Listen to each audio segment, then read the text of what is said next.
അമരക്കൊല്ലിയിലെ കടുവ വനം വകുപ്പിന്റെ റഡാറിന് പുറത്ത്. ഇന്നലെ രാത്രി കടുവയ്ക്കായി തെർമൽ ഡ്രോൺ നിരീക്ഷണം നടത്തിയെങ്കിലും കടുവയെ കണ്ടെത്താൻ കഴിഞ്ഞിട്ടില്ല. ഇന്ന് രാവിലെ തെരച്ചിൽ പുനരാരംഭിച്ചു. RRT സംഘമാണ് തെരച്ചിൽ നടത്തുന്നത്. വെറ്റിനറി ഡോക്ടർമാരുടെ മയക്കുവെടി സംഘവും സ്ഥലത്ത് ക്യാമ്പ് ചെയ്യുന്നുണ്ട്. South DFO Ajith K Raman തിരച്ചിലിന്റെ വിശദ വിവരങ്ങളുമായി ഈ മാധ്യമങ്ങളോടൊപ്പം പങ്കുവച്ചിരുന്നു. ആ വിവരങ്ങളൊക്കെ നമ്മൾ രാവിലെ അറിയിച്ചിരുന്നതാണ്. ആ റിപ്പോർട്ടിലേക്ക്. തൂപ്ര, അച്ചാനക്കൊല്ലി തുടങ്ങിയ ഭാഗങ്ങളിലാണ് ഇന്ന് കടുവയ്ക്ക് വേണ്ടിയുള്ള സെർച്ച് പ്രധാനമായും നടക്കുന്നത്. നമ്മുടെ കൂടെ ഇപ്പോൾ സൗത്ത് DFO അജിത് K രാമനുണ്ട്. അവരോട് നമുക്ക് ഈ ഒരു സെർച്ചിനെ കുറിച്ച് എങ്ങനെയൊക്കെയാണ് ഇതിൻ്റെ ഒരു കടുവയുടെ ഒരു സ്ഥാനം എവിടെയൊക്കെയാണ്, എങ്ങനെയൊക്കെയാണ് മുന്നോട്ട് കൊണ്ടുപോകുന്നത് ഈ സംവിധാനങ്ങൾ എന്നുള്ള കാര്യം ചോദിക്കാം. സർ, എന്താണ് ഇപ്പോഴത്തെ ഒരു സ്ഥിതി? നമ്മൾ ഫോറസ്റ്റ് അധികൃതർ ഇവിടെ ക്യാമ്പ് ചെയ്യുന്നുണ്ട്. നമ്മൾ ഇതിൻ്റെ പുറകുവശത്ത് കാണുന്ന തൂപ്ര അംഗൻവാടിയിൽ തന്നെയാണ് ക്യാമ്പ് ചെയ്യുന്നത്. പുൽപ്പള്ളി ഗ്രാമപഞ്ചായത്ത് 8, 9, 11 വാർഡുകളിലാണ് ഇപ്പോൾ കർഫ്യൂ പ്രഖ്യാപിച്ചിട്ടുള്ളത്. അത് അനുകൂല ഘടകമാണ്. അതായത് 15-ാം തീയതി മുതൽ 17 വരെയാണ് കർഫ്യൂ പ്രഖ്യാപിച്ചിട്ടുള്ളത്. ഇത് പരമാവധി ഈ പറയുന്ന ദൗത്യത്തിന് സഹായകരമായിട്ടുള്ളൊരു കാര്യമാണെന്നാണ് എടുത്തു പറയാനുള്ളത്. പ്രത്യേകിച്ച് ഡിസ്റ്റർബൻസ് കാര്യമായിട്ടില്ലെങ്കിൽ തന്നെ ഒന്നെങ്കിൽ ഈ കടുവയെ നമുക്ക് നേരിട്ട് എവിടെയും കാണുകയാണെങ്കിൽ, പകലോ അല്ലെങ്കിൽ രാത്രിയോ കാണുകയാണെങ്കിൽ മയക്കുവെടി വെക്കാനുള്ളൊരു സാഹചര്യം നിലനിൽക്കുന്നുണ്ട്. രാത്രി ദുഷ്കരമാണെങ്കിലും നമ്മൾ ആ ശ്രമമായിട്ട് നമ്മൾ തീർച്ചയായിട്ടും മുന്നോട്ട് പോവുകയാണ്. അതോടൊപ്പം തന്നെ ഈ പറയുന്ന ഡിസ്റ്റർബൻസ് പരമാവധി ഒഴിവാക്കുകയാണെങ്കിൽ ഇത് വിശന്ന് അലഞ്ഞ് ഈ പറയുന്ന 4 കൂടുകളിൽ ഏതെങ്കിലും ഒന്ന് കയറാനുള്ളൊരു സാധ്യതയും നമുക്ക് തള്ളിക്കളയാൻ കഴിയില്ല. അതോടൊപ്പം തന്നെ ഈ ചുറ്റുവട്ടത്തുള്ള ആട് ഉള്ള വ്യക്തികൾ അവരുടെ ആടുകളെ സുരക്ഷിതമായിട്ട് അവരുടെ ഭവനങ്ങളിൽ അത് ബന്ദോബസ്തായിട്ട് വെക്കുകയാണെങ്കിൽ ഈ ആട് പിടികൂടാനുള്ളൊരു സാധ്യത കുറയുകയാണ്. അപ്പോൾ നമ്മൾ നാരോ ഡൗൺ ചെയ്യാനുള്ളൊരു ശ്രമമാണ് നടത്തുന്നത്. ഒരു 2 കിലോമീറ്റർ ചുറ്റളവിൽ ഈ ഒരു കടുവയുടെ പ്രസൻസ് നമ്മൾ കണ്ടെത്തിയത് നാരോ ഡൗൺ ചെയ്ത് ഒന്നുകിൽ മയക്കുവെടി വെക്കുകയോ അല്ലെങ്കിൽ ഇത് കൂട്ടിലകപ്പെടുകയോ ചെയ്യുന്ന ഒരു രീതിയാണ് നമ്മൾ അവലംബിക്കുന്നത്. അത് കഴിഞ്ഞ ദിവസം വരെ അത് ഒരു പക്ഷേ ഇര തേടി ഭക്ഷണം കഴിച്ചിട്ടുണ്ടാവില്ല. അപ്പോൾ കുറച്ച് ദിവസം കൂടി കഴിക്കാതിരിക്കുന്ന ഒരു സാഹചര്യം വരില്ലേ? അപ്പോൾ എന്ത് ചെയ്യും? ചെറുമൃഗങ്ങളെ കഴിക്കുന്നുണ്ടാവാം, നമ്മൾ അറിയുന്നില്ല. ഈ പറയുന്ന ചെറുമൃഗങ്ങളെ ചിലപ്പോൾ കഴിക്കാൻ ഈ പറയുന്ന ജീവൻ നിലനിർത്തുന്നുണ്ടാവാം. 4 ദിവസമായിട്ട് ഇര തേടിയിട്ടില്ല എന്നുള്ളത് നമ്മുടെ ഒരു നേരിട്ടുള്ള ഒബ്സർവേഷൻ അല്ലെങ്കിൽ നമ്മുടെ ഒരു ഇൻഡയറക്റ്റ് ആയിട്ടുള്ള ഒരു ഒബ്സർവേഷനിൽ മനസ്സിലായതാണ്. കാരണം നമ്മുടെ തെരച്ചിലൊന്നും തന്നെ ഈ പറയുന്ന പകൽ സമയത്ത് ഇതിനെ കണ്ടു കിട്ടുന്നില്ല. ആ ഒരു വെല്ലുവിളി തന്നെയാണ് നമ്മൾ നേരിടുന്നത്. പകൽ സമയത്ത് ഇതൊരു സ്നീക്കിംഗ് ഹാബിറ്റാണ്. ഈ പറയുന്ന പൂച്ചവർഗത്തിലുള്ള മാർജാര വംശത്തിലുള്ളത് കൊണ്ട് ഇത് പതുങ്ങിയിരിക്കുകയാണ്. അപ്പോൾ നമ്മൾ അടുത്തു കൂടെ പോയാലും ഇത് ഒരുപക്ഷെ പൊന്തയിലുണ്ടാവാം, നമ്മളെ കാണുന്നുണ്ടാവും, പക്ഷേ നമുക്കതിനെ കാണാൻ കഴിയുന്നില്ല. പകൽ സമയത്ത് തെർമൽ ഡ്രോൺ ഉപയോഗിച്ച് പരിശോധന നടത്തുന്നതിനും പരിമിതികളുമുണ്ട്. 10 മണി വരെ പകൽ സമയത്ത് പരിശോധന നടത്താൻ തെർമൽ ഡ്രോൺ ഉപയോഗിച്ചുള്ള പരിശോധന നടത്താൻ കഴിയുള്ളൂ. അതിനുശേഷം നമ്മൾ നോർമൽ ഡ്രോൺ ഉപയോഗിച്ചുള്ള പരിശോധനയും നടത്തുന്നുണ്ട്. സാങ്കേതികമല്ല, തെർമൽ ഡ്രോണെന്ന് പറയുന്ന ഈ ചൂട് കൂടുമ്പോൾ തെർമൽ ഡ്രോണിൻ്റെ എഫക്റ്റീവ്നെസ് കുറയും, വെയിൽ മൂക്കുമ്പോൾ.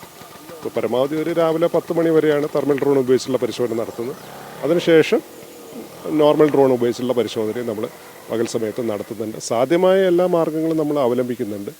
ഇപ്പോൾ ഞാനടക്കം range officer Chethalath, Irulam station deputy range officer, Chethalath forest station, Vandikkadavu forest station, പിന്നെ RRT സംഘം, ഡോക്ടർമാരുടെ സംഘം എല്ലാം തന്നെ ഇവിടെ ക്യാമ്പ് ചെയ്ത് നമ്മൾ എന്ത് ആക്ഷനും സജ്ജരായിട്ട് ഇവിടെ തന്നെ ഉണ്ട്.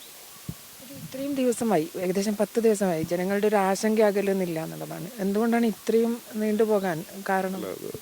നമ്മൾ നേരിടുന്നത് ഒരു വൈൽഡ് ആനിമലാണ്. വൈൽഡ് ആനിമൽ, പ്രത്യേകിച്ച് ഈ ഒരു ആനിമലിൻ്റെ ബിഹേവിയർ എന്ന് പറയുന്നത് ഇത് സ്നീക്കിംഗ് ഹാബിറ്റാണ്. ഈ പറയുന്ന പതുങ്ങിയിരിക്കുന്ന ഒരു സ്വഭാവക്കാരനാണ്. അപ്പോൾ അതുകൊണ്ട് തന്നെ നമ്മുടെ ഒരു ശ്രമങ്ങൾ ഫലവത്താവാതെ ഇതുവരെ. പക്ഷേ നമ്മൾ ഈ പറയുന്ന we are keeping our fingers crossed. അതായത് നമ്മൾ ശുഭാപ്തി വിശ്വാസമുണ്ട്. അതോടൊപ്പം തന്നെ നമ്മൾ ചെയ്യേണ്ട കാര്യങ്ങൾ നമ്മൾ പ്രോട്ടോക്കോൾ പ്രകാരം തന്നെ നമ്മൾ ചെയ്യുന്നുണ്ട്. നിലവിൽ മയക്കുവെടി വെക്കാനുള്ള ഓർഡറുണ്ട്, കൂട് വെക്കാനുള്ള ഓർഡറുണ്ട്. അതിന് സാധ്യമായിട്ടുള്ള എല്ലാ ശ്രമങ്ങളും രാത്രിയോ പകലോ വ്യത്യാസമില്ലാതെ തന്നെ നമ്മൾ ചെയ്യുന്നുണ്ട്. ഇനി അങ്ങോട്ട് തുടരുകയും ചെയ്യും. മയക്കുവെടി വെക്കുന്നതിന് അനുഭവിക്കുന്ന അല്ലെങ്കിൽ നേരിടേണ്ടി വരുന്ന നിയമ നടപടികൾ ഇതിനെങ്ങനെ കവർ ചെയ്യുന്നു? ഇല്ല, നമ്മൾ പ്രോട്ടോക്കോൾ പ്രകാരമാണല്ലോ ചെയ്യുന്നത്. പ്രോട്ടോക്കോൾ പ്രകാരം ചെയ്ത് കഴിഞ്ഞാൽ പിന്നെ അതിൽ നിയമ നടപടികൾ വരേണ്ട കാര്യമില്ലല്ലോ. കൃത്യമായിട്ട് ചീഫ് വൈൽഡ് ലൈഫ് വാർഡൻ്റെ ഉത്തരവുണ്ട്. ചീഫ് വൈൽഡ് ലൈഫ് വാർഡൻ്റെ ഉത്തരവ് പ്രകാരമാണ്, NTCA ഗൈഡ് ലൈൻസ് പ്രകാരം തന്നെയാണ് നമ്മൾ ഈ കാര്യങ്ങളെല്ലാം തന്നെ ചെയ്യുന്നത്. ഇത് വനമേഖലയിൽ നമ്മൾ തെരച്ചിൽ നടത്തുന്നില്ല. നമ്മളെല്ലാം തെരച്ചിൽ നടത്തുന്നത് മനുഷ്യവാസ കേന്ദ്രങ്ങളിലാണ്. ഈ കടുവയുടെ സാന്നിധ്യം തിരിച്ചറിഞ്ഞിട്ടുള്ള ഈ 8, 9, 11 വാർഡുകളിലാണ് നമ്മൾ തെരച്ചിൽ നടത്തുന്നത്. ഇത് പൂർണ്ണമായിട്ടും വനമേഖലയ്ക്ക് പുറത്താണ്. അതുകൊണ്ട് തന്നെ NTCൻ്റെ വയലേഷൻ ഇല്ല. നമ്മൾ വനമേഖലയിൽ ഡ്രോൺ ഉപയോഗിച്ചോ നേരിട്ടോ അല്ലാതെയുള്ള പരിശോധനകളൊന്നും തന്നെ, രാത്രികാല പരിശോധനയോ ഒന്നും തന്നെ നടത്തുന്നില്ല. നമ്മൾ പൂർണ്ണമായിട്ടും ഇതിൻ്റെ പരിശോധനയെല്ലാം നടത്തുന്നത് ജനവാസ കേന്ദ്രങ്ങളിലാണ്.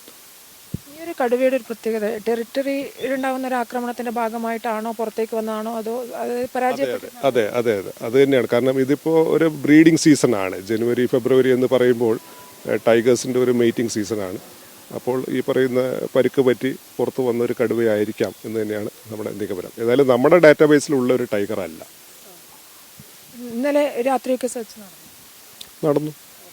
ഇന്നലെ പകലും നടന്നിട്ടുണ്ട്. പകലും ഈ പറയുന്ന ഭാഗത്ത് ഈ സ്ഥലത്ത് തന്നെ നമ്മളിതിനെ കണ്ടു എന്ന് പറയുന്ന സ്ഥലത്ത് വിദഗ്ധ സംഘം പരിശോധിക്കുകയും അതിൽ തന്നെ നേരിട്ട് നമുക്കിതിനെ കാണാൻ കഴിഞ്ഞില്ല. മയക്കോടി വെക്കാനുള്ള എല്ലാ സന്നാഹങ്ങളും ടീമും ഉണ്ടായിരുന്നു. പക്ഷേ ഇതിനെ പകൽ സമയത്ത് കണ്ടു കിട്ടുന്നില്ല എന്നുള്ളൊരു ബുദ്ധിമുട്ട് തന്നെയാണ്. അത് തന്നെയാണ് നമ്മൾ നേരിടുന്ന വെല്ലുവിളി. തൂപ്ര ഭാഗങ്ങളിൽ ഇപ്പോഴും പരിശോധന നടന്നുകൊണ്ടിരിക്കുകയാണ്. പകൽ സമയങ്ങളിൽ ഈ ഒരു കടുവയെ കണ്ടെത്താനുള്ള ഒരു പ്രയാസം, അതുപോലെ തന്നെ തെർമൽ ഡ്രോൺ ഉപയോഗിച്ചുള്ള പരിശോധന, ഇതൊക്കെ തന്നെ പകൽ നേരങ്ങളിൽ വലിയ ബുദ്ധിമുട്ടുകൾ ഉണ്ടാക്കും എന്നുള്ളത് കൊണ്ട് തന്നെയാണ്. എന്തായാലും 15-ാം തീയതി മുതൽ അങ്ങോട്ട് ഇവിടെ കർഫ്യൂ പ്രഖ്യാപിച്ചിരിക്കുകയാണ്. 3 വാർഡുകളിലാണ് കർഫ്യൂ പ്രഖ്യാപിച്ചിരിക്കുന്നത്. ഇതൊക്കെ തന്നെ കടുവയെ കണ്ടെത്താനും മയക്കുവെടി വെക്കാനുമുള്ള ഒരു സാഹചര്യം ഒരുക്കും എന്നുള്ളതാണ് വനപാലകർ ആലോചിക്കുന്നത്. ശുഭാപ്തി വിശ്വാസത്തോടു കൂടിയാണ് അവർ മുന്നോട്ട് പോകുന്നത്.